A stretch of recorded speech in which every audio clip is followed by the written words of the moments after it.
नमस्कार मित्रांनो, माझ्या शेळके वकील चॅनलमध्ये तुमचं सहर्ष स्वागत आहे. मित्रांनो, आजच्या व्हिडिओमध्ये फार महत्त्वाची माहिती आपण पाहणार आहोत. पती-पत्नीच्या नात्यामध्ये ज्यावेळी कोर्टामध्ये केस जाते, पती जातो किंवा पत्नी जाते.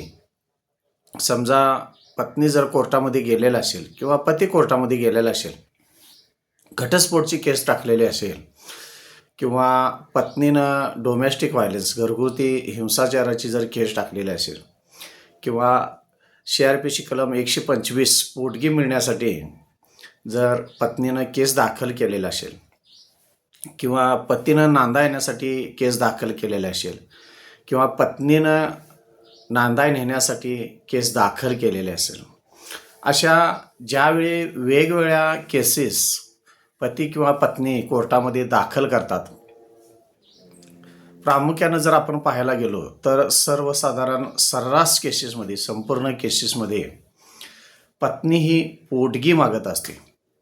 मग तुमची घरगुती हिंसाचाराची म्हणजे DV, त्याला डोमेस्टिक व्हायलन्सची केस म्हणतात, त्यामध्ये सुद्धा पोटगी मागू शकते. तुमची घटस्फोटची जरी केस असेल तर त्या घटस्फोटच्या केसमध्ये सुद्धा पत्नी ही पोटगी मागू शकते. त्यानंतर नांदा येण्यासाठी असेल किंवा जाण्यासाठी असेल, पतीनं नांदा येण्यासाठी जर पत्नीला केस दाखल केलेला असेल पत्नीवर किंवा पत्नीनं नांदा नेण्यासाठी जरी केस दाखल केलेला असेल पतीला, तरीसुद्धा पोटगीची अंतरिम पोटगी, ज्याला अंतरिम पोटगी मागणी म्हटली जाते, असा अर्ज ही पत्नी टाकत असते. असा अर्ज चालल्यानंतर कोर्टामध्ये समजा त्या पतीला जर पोटगी मंजूर झाली असेल कोर्टाकडून, मग त्यामध्ये साक्षी पुरावे काय, पती मिळवतो का नाही मिळवतो, त्याचं अफिडेविट हजर करावं लागत असतं. त्याला लायबिलिटी अफिडेविट म्हटलं जातं, ते हजर करावं लागतं. पत्नीची आर्थिक स्थिती किंवा ती मिळवते का नाही मिळवती, तिचं लायबिलिटी हजर करत असते. आणि ह्या साक्षी पुराव्यावर त्या पत्नीला पोटगी द्यायचं का नाही द्यायची हे कोर्ट ठरवत असतं. आता समजा एखाद्या केसेसमध्ये जर पत्नीला पोटगी लागू झालेली असेल किंवा पोटगी मिळालेली असेल आणि पोटगी मिळाल्यानंतर जर ती पोटगी पती भरायचाच नाही म्हटला, तर नेमकं काय प्रोसेस होते किंवा पोटगी नाही भरल्यामुळं किंवा पुढं केसेसवर त्याचा परिणाम होऊन त्याचा त्रास पतीला होऊ शकतो का? तर प्रामुख्यानं जर मित्रांनो पाहिलं सा, ज्यावेळी पतीला खालील ट्रायल कोर्टामध्ये पोटगी मंजूर केली जाते, त्यावेळी पत्नी ही ती पोटगी महिन्याच्या महिन्याला मागण्याचा प्रयत्न करत जाते किंवा 6 महिने तटलेली असेल पोटगी किंवा वर्षभर तटलेली असेल तर ती सेपरेट रिकव्हरीसाठी पोटगीच्या सेपरेट आणि केस तुमच्यावर करू शकते. आता काही पक्षकारांचं मत असं असतं की किती जरी पोटगी कोर्टानं मंजूर केली असेल तर मी काय पत्नीला माझ्या पोटगी देणार नाही, तिनं माझा छळ केलेला आहे, त्रास दिलेला आहे आणि मी काय पोटगी भरणार नाही. तर मित्रांनो, इथं सुरुवातच तुमची चुकीच्या पद्धतीनं होते आणि काही पक्षकार वर्ष 2-2 वर्षे पोटगी भरत नाहीत आणि त्याचा परिणाम फार मोठा तुमच्या केसवर होत असतो. फार महत्त्वाची गोष्ट म्हणजे ज्यावेळी तुम्हाला पोटगी मंजूर झालेली असते त्यावेळी तुम्ही ती पोटगी भरणं गरजेचं असतं. आणि अशावेळी वकील हे पोटगी भरा म्हणून सांगतात, त्यावेळी पहिल्यांदा पक्षकाराला वकिलावरनी संशय येतात की पोटगी हे का भरा म्हणून सांगतात, मला तिनं त्रास दिलेला आहे आणि मी काय तिची पोटगी भरणार नाही. मग ते पाठीमागलं सगळं संसारात का काय झालं, भांडणं कशी झालीत, हे सगळं सांगत बसतात आणि मी काही पोटगी भरणार नाही एकच लावलेलं असतं. तर मित्रांनो, कायदेशीर दृष्टिकोनातून तुमचे वकील फुटलेले वगैरे काही नसतात. महत्त्वाची गोष्ट म्हणजे अशा केसेसमध्ये तुमचे जे काय इन्कम सोर्स आहेत त्याचे पुरावे पाहिले जातात. तुमचा पगार असेल तर पगार बघितला जातो, व्यवसाय असेल तर व्यवसाय बघितला जातो आणि त्याला एक बेस आहे. त्या बेसप्रमाणे तुम्हाला तुमच्या पत्नीला किती पोटगी द्यायची हे ठरवलं जातं त्यामध्ये. आणि ती पोटगी तुम्हाला वेळचे वेळ जर तुम्ही भरलीसा तरच तुमच्या फायद्याचं का होऊ शकतं हे फार महत्त्वाचं आहे.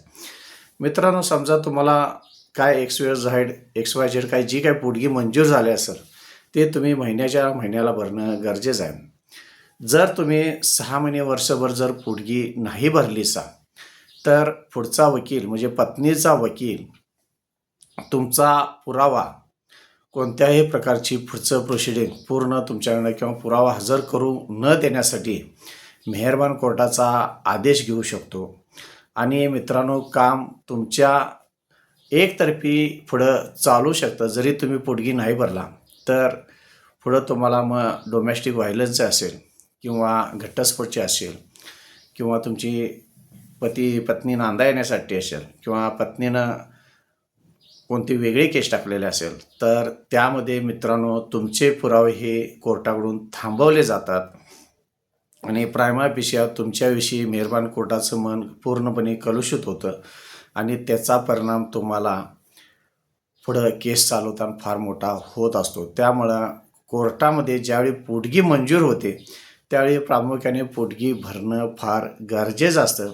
पोटगी भरून तुम्ही जास्तीत जास्त तुमचं काम चालवणं गरजेचं आहे. अन्यथा तुमच्या विरोधात तुम्हाला पुरावे न देण्याचे किंवा क्रॉस न घेण्याचे किंवा तुमच्या पुढचे संपूर्ण कोणतंही कामकाज थांबवण्याचा आदेश पुढचा वकील हा घेऊ शकतो. त्यामुळे मित्रांनो, पोटगी जर तुम्हाला मंजूर झालेलं असेल तर पोटगी भरून तुमचं काम लवकर चालवून लवकरात लवकर संपवणं गरजेचं आहे. त्याचबरोबर जी पोटगी मंजूर झाली असते ती इंटरिम असते, हे फार महत्त्वाचं आहे. तुम्हाला ते आयुष्यभर कायमस्वरूपी पोटगी नसते. जोपर्यंत तुमचा दावा चालणार आहे, केस चालणार आहे, त्या दरम्यानच्या काळामधील ती पोटगी असते, ती काही कायमस्वरूपी नसते, ती अंतरिम पोटगी असते. फक्त तुमचा दावा चालेल तर त्या दाव्याच्या अंतिम निकालाला जे काय ठरणार असेल त्याच्यावरती तुमचं पोटगीचं अवलंबन असतं. त्यामुळं फार महत्त्वाची गोष्ट आहे की तुम्ही पोटगी ज्यावेळी लागू जर झालेली असेल तर भरणं गरजेचं आहे. त्याचबरोबर ते तुमचं कामकाज चालवून संपवणं हे तुमच्यासाठी फार फायद्याचं आहे मित्रांनो. आता काही पक्षकारांचं मत असतं की खायच्या कोर्टामध्ये पोटगी मंजूर झाल्यानंतर अपील करतात. आता हे अपील कशासाठी करायचं असतं मित्रांनो? जर खायच्या कोर्टामध्ये जे काय कामकाज चाललेलं आहे पोटगीचं आणि त्यामुळं तुम्हाला पुरावा एखादा देता आलेला नाही किंवा तुमच्याकडे भक्कम पुरावा आहे आणि त्या खालील ज्या कोर्टानं आदेश केला आहे पोटगीचा त्याच्यावर नाराज जर तुम्ही असाल किंवा तुम्ही एखादं मेसेजचं चॅटिंग असेल किंवा व्हिडिओ रेकॉर्ड असेल, ऑडिओ रेकॉर्डिंग असेल, त्याचं जे पूर्णपणे तपासणी करून जर तुम्ही रिपोर्ट कोर्टामध्ये हजर केलेले असतील तरच तुम्हाला किंवा अशा पद्धतीनं काही पुरावे दिलेले नसतील तर काही चुका जर झालेल्या असतील खायच्या मेहरबान कोर्टाकडून पोटगी मंजूर करताना तरच मित्रांनो तुम्ही अपील करणं उचित असतं. अन्यथा कोणत्याही पोटगीच्या केसमध्ये अपील हे अजिबात करू नका. जास्तीत जास्त जर खरोखर तुम्ही त्या निकालावर की कोणत्याही प्रकारचा पुरावा पाहिलेला नाही आणि पोटगी मंजूर केली आहे असे असेल तरच अपील करा. अन्यथा अपील करण्याच्या जास्त नादाला लागू नका. जास्तीत जास्त तुमची केस वेळेवर पोटगी भरून वेळेवर संपवण्याचा प्रयत्न करा. कारण महत्त्वाची गोष्ट म्हणजे जर तुम्ही पोटगी नाही भरली तर त्याचा तुमच्या केसवर पुढं परिणाम 100% होत असतो. मित्रांनो, जर माझ्या चॅनलला सबस्क्राईब केले नसेल तर सबस्क्राईब करा, लाईक करा, शेअर करा. धन्यवाद.